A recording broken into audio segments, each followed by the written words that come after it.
Flamengo. O assunto é agora o Flamengo e a gente começa colocando na tela números do Pedro. O rapaz está voando. O cara do Dorival Júnior, números de Pedro desde a chegada do treinador. Jogos 13, gols 9, gols por jogo 0,69, 5 assistências. Eu acho isso tão significativo quanto os 9 gols, assim.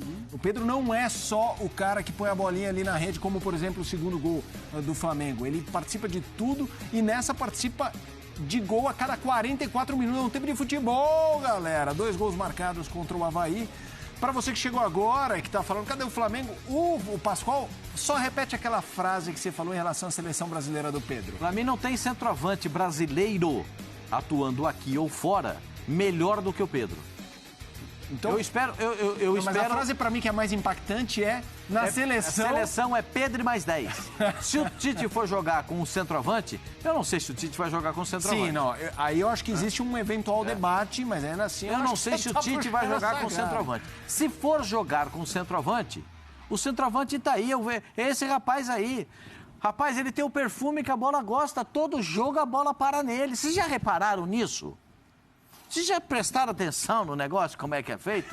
Vocês já prestaram como é que é o Pedro dentro da grande área? Há um mês ele era reserva do Flamengo, agora é titular da seleção? Reserva do Flamengo, porque o treinador não queria botar. O Palmeiras foi dar. O Palmeiras dava um caminhão de dinheiro, não era um dinheirinho, não. O Palmeiras... Você acha que o Palmeiras ia dar um caminhão de dinheiro para um cara que não sabe fazer gol? Ele balançou quando o Palmeiras ofereceu toda aquela dinheirama. O Flamengo não balançou, mas o Pedro balançou. Era muito dinheiro. Aí chega o treinador novo. Dorival, gente boa, rapaz. Dorival é bom treinador. Dorival. Aí é o seguinte, entra o treinador. Tem um momento difícil que é perder o Bruno. O Bruno Henrique faz falta pro Flamengo, gente. Faz falta. O Bruno Henrique é um jogador que faz falta pro Flamengo. Aí encontra de que jeito? Não tenho mais arrancada, não tenho mais a velocidade, não tenho aquela puxada do Bruno Henrique pelo lado do campo. Vou botar o Gabigol um pouquinho mais para trás, mas vou botar o homem lá na frente. Aí, Pedro. Aí entra Pedro. Olha o sorriso. Aí entra Pedro. Pedro, rapaz, isso é a solução. Todo treinador sonha em ter um centroavante como o Pedro. Sim. Sabe por quê? Porque ele te entrega por 5 assistências em 13 jogos. Ele te entrega o número de gols que ele está fazendo 9. Pelo Flamengo, 9, com o treinador. Ele vai te entregando o que ele tem de melhor. Ele não é um centroavante egoísta. Ele é um centroavante que consegue enxergar o companheiro em melhor situação. Não, e agora é aquela coisa, né, Eugênio? Eu sei que isso nem é debate mais. Mas mesmo que fosse, não tem como. Chega o Cebolinha, hoje não tem a menor chance de você falar, não, beleza, eu vou tirar o Pedro. Ou tem? Não. Cebolinha vai ter que esperar, né? Vai esperar as oportunidades e tem entrado. E agora, é o que a gente está falando. É muito jogo. Jogo quarta-feira, Copa do Brasil, aí final de semana brasileiro, na outra semana já tem Libertadores. E aí começa a pegar, vai ter espaço para todo mundo, né? Vai ter espaço para todo mundo. O Pedro não surpreende, a gente que conhece o futebol dele sabe que ele, num time que está ajustado e conseguindo uma sequência de jogos, ele é isso aí. O que vinha acontecendo é que quando ele entrava, ele não estava com o ritmo de jogo e o time não estava ajudando. Então, ele não estava respondendo. Só uma pergunta, te interrompendo. Essa bola o Pedro mete para o Arrascaeta vai lá. Para muita gente já tinha que chutar e ele passa para o Gabigol. Foi uma dinâmica qualquer ou você acha que também estão procurando o Gabigol para dar essa harmonizada? Ali na frente, todo mundo se procura. Não tem priorizar A, B ou C, não. Se for para chegar como foi ontem, alguns lances, finalização do Arrascaeta, finalização do Gabigol, finalização do Pedro. Ali é em prol do time. Isso é que faz todo mundo crescer. Mas eu acho que o Pedro está se beneficiando do fato do time ter melhorado. Sim. E contou com a sorte, né? Você não vai na esquina se não tiver sorte. É a história do Bruno Henrique. Para ele, o Bruno Henrique. Porque quando o Dorival chega, ele continua no banco. Exato. Acontece a lesão do Bruno Henrique. Aí, o que o Dorival faz? Saiu o Bruno Henrique. Vou botar alguém aqui na ponta no lugar do Bruno Henrique? Não tinha ainda chegado o Cebolinha. Exato. Porque se eu tivesse o Cebolinha ali... Entrava o Cebolinha. A solução é fácil. Bota o Cebolinha. Cebolinha no lugar do Bruno Henrique. Imediato e segue o time da mesma forma.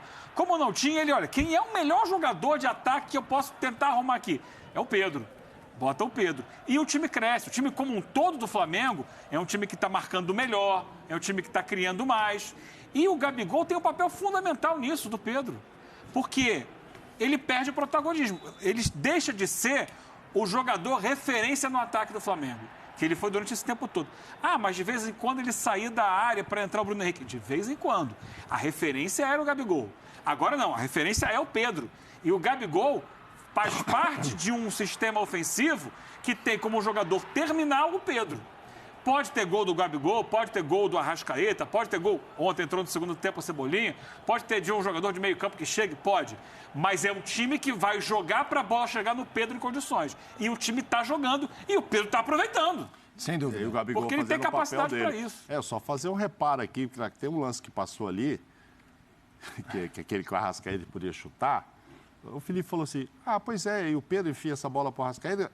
Você viu a bola que ele enfia? Um passe debaixo da perna do zagueiro. Exato. Foi, maravilhoso. Exatamente. Como essa rosca que deu o Gabigol ali. Como essa rosca aí do Gabigol, sensacional. Os dois estão aqui, ó. Devia estar aqui o Everton Ribeiro, que ontem jogou um pouquinho mais atrás, mas também no meio de semana contra o Curitiba jogou uma barbaridade, entrou na área e fez gol de cabeça. Sim. Está jogando muito O bem. Everton Ribeiro está jogando de terceiro volante. Ele mudou a função dele no time do Flamengo. O Dorival o posicionou diferente. Como ele tem dois centroavantes, ele trouxe o Everton Ribeiro de terceiro volante. Para quê? Para que tenha uma boa saída de bola. Por debochado, o Arrascaeta fica livre para transitar entre os volantes ou nas costas dos volantes.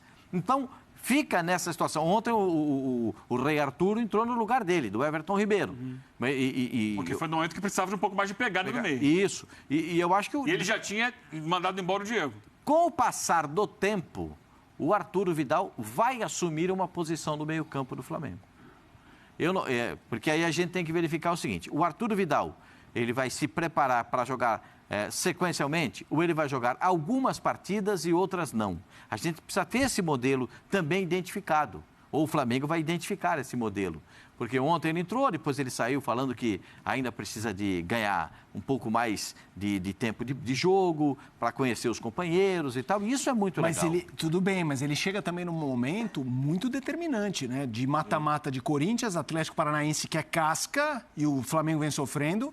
Então, talvez as oportunidades pintem mais no Brasileirão do que nos mata-matas? É assim que você vê o Vidal? Eu imagino que ele, bem fisicamente, ele é um jogador que pode ser utilizado em todas as competições. Eu não sei se ele pode jogar quarto domingo. Vamos ouvir se ele falou sobre isso? Vamos lá. Fala aí, Vidal.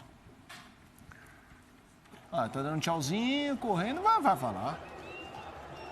No, física estoy al 100%. Ahora me falta ir agarrando ritmo dentro del campo, estar jugando más con mi compañero, conocerlo un poco más, pero físicamente estoy muy bien, me preparé bien, muchos sueños, muchos recuerdos en mi mente, y entrar a la cancha y ayudar a mi compañero a lograr los 3 puntos, y creo que se logró.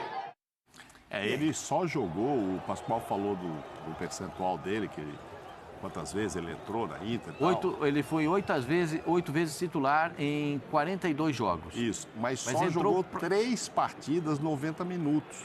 Não tem isso também. Ele foi titular em 8, mas depois sai.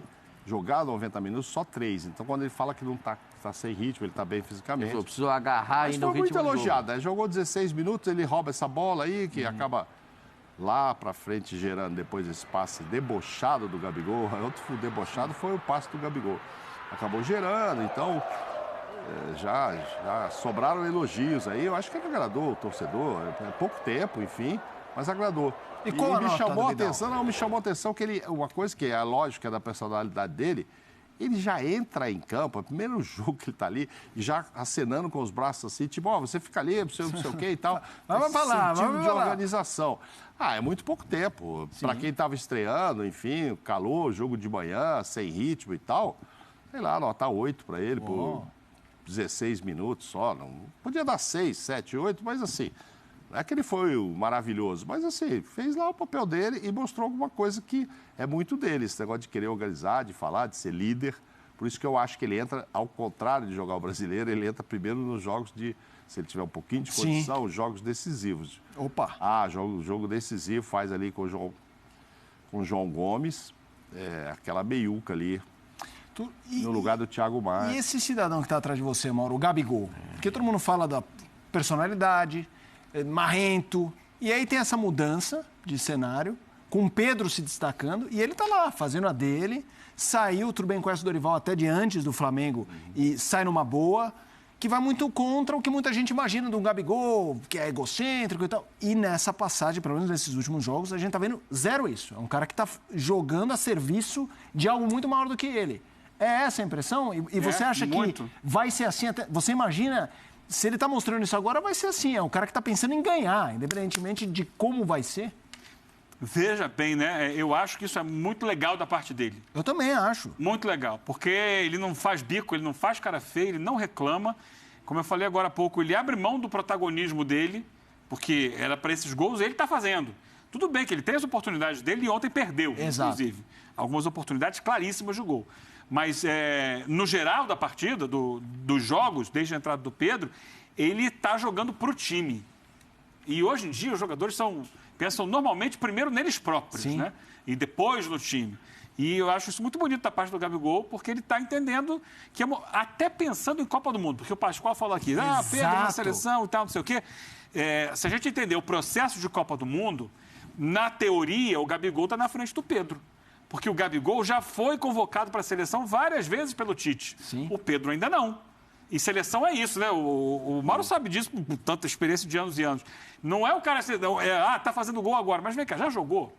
Já sentou aqui? Da última vez o Danilo do Palmeiras foi para lá, nem entrou em campo, mas vamos aqui tomar um café junto, vamos treinar junto, vamos conhecer e tal. Nisso o Gabigol já passou por todo esse processo. Então, nesse momento, reta final de Copa do Mundo, ele podia estar falando, não, peraí, eu quero fazer os gols. Exato. Porque eu quero de repente esse cara me passa, né? Eu tô na frente dele na fila. Mas não, ele, vou jogar pro Flamengo. E ele, assim, não faz bico, não reclama e corre uma barbaridade. E está ajudando muito na construção. Eu acho muito bom isso.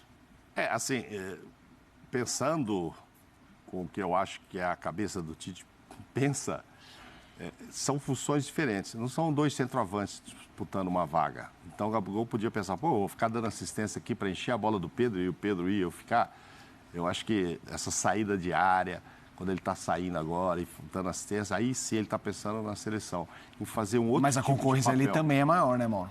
Não, é maior, mas é onde ele poderia ter uma chance. Porque centroavante por centroavante, eu acho que o Pedro disputa com o Matheus Cunha.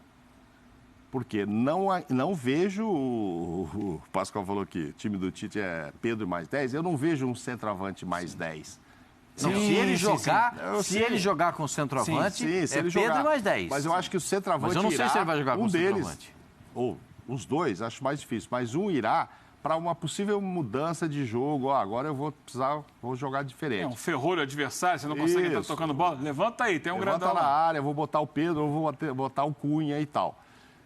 Com essa sequência que agora espera, do jeito que tá, quando o Cebolinha estiver voando, vai ser Gabigol, vai sair o Everton Ribeiro, né? Que tá voando, porque assim, não vão tirar mais essa dupla. Pelo menos agora eu não espero. Vai pôr o Cebolinha também, mas não vai tirar essa dupla. Então, se o Pedro faz essa sequência, ele passa a ser, sim, um candidato. E ele fala isso claramente, ele sai do campo e diz, é muito importante isso, tal, para que eu continue sonhando com a seleção. Ele deixa isso claro, ele tem esse sonho. Vamos ver.